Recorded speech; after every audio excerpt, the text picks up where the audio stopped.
उत्तराखंड के मुख्यमंत्री पुष्कर सिंह धामी ने धराली में आपदाग्रस्त क्षेत्र में चल रहे राहत और बचाव कार्य के संबंध में मीडिया से चर्चा की। उन्होंने बचाव एवं राहत कार्यों में लगे कार्मिकों की प्रशंसा की।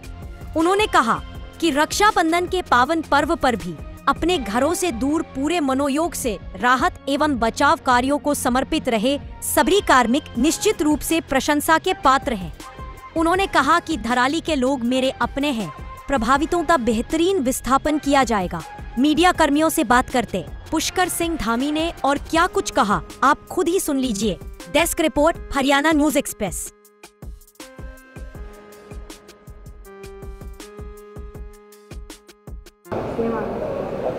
अभी तक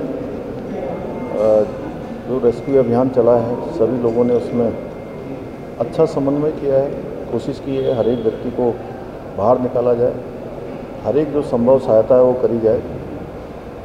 उसके तहत लगभग अभी तक 1200 से अधिक लोगों को हेली सेवा के माध्यम से रेस्क्यू किया गया और अभी भी हेली सेवा हमारी चल रही है। स्थानीय लोगों को भी निकाला गया, जो गंगोत्री धाम, हरसिल, अन्य स्थानों पर आए हुए तीर्थ यात्री थे, श्रद्धालु थे, उन सभी को निकाला गया है।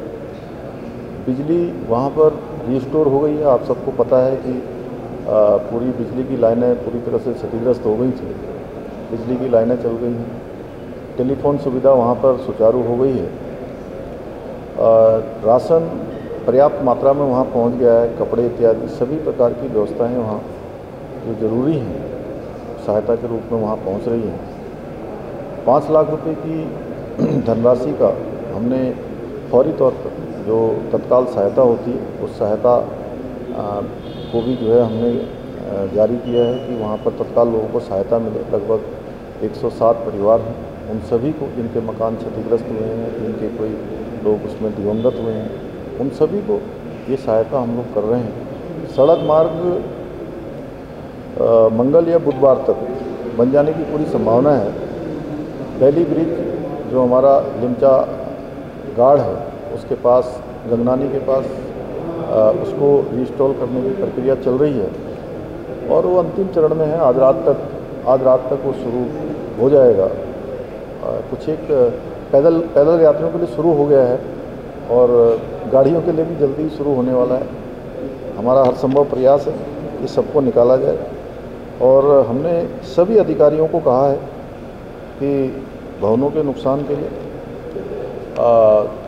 जो एक समिति बनाई है रेवेन्यू सेक्रेटरी की अध्यक्षता में, वो उसका पूरा आकलन करेंगे, क्योंकि इससे पहले इसी प्रकार का हम पुनर्वास का काम जोशीमठ में आई आपदा में भी कर चुके हैं। उसकी तर्ज पर सभी प्रकार का आकलन करेंगे कि कितना नुकसान हुआ है, पशु हानि कितनी हुई है, कृषि की, बागवानी की जो नुकसान हुआ है उसका आकलन करके उसको जो है किया जाए।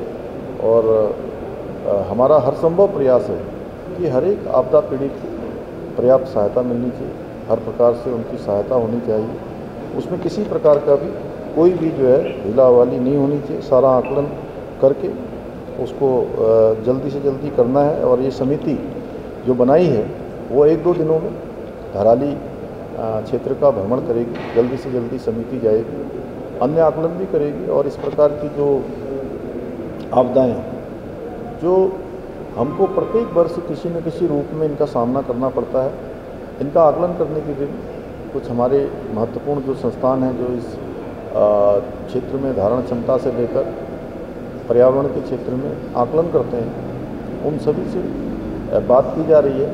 वो भी इनका आकलन करेंगे, ग्लेशियरों का भी आकलन करेंगे। आखिर बादल फटने की घटनाएँ ज़्यादा हो रही हैं, उसका भी आकलन करेंगे, जिससे कि हम लोग इस प्रकार की घटनाओं से अपने को बचा सकें।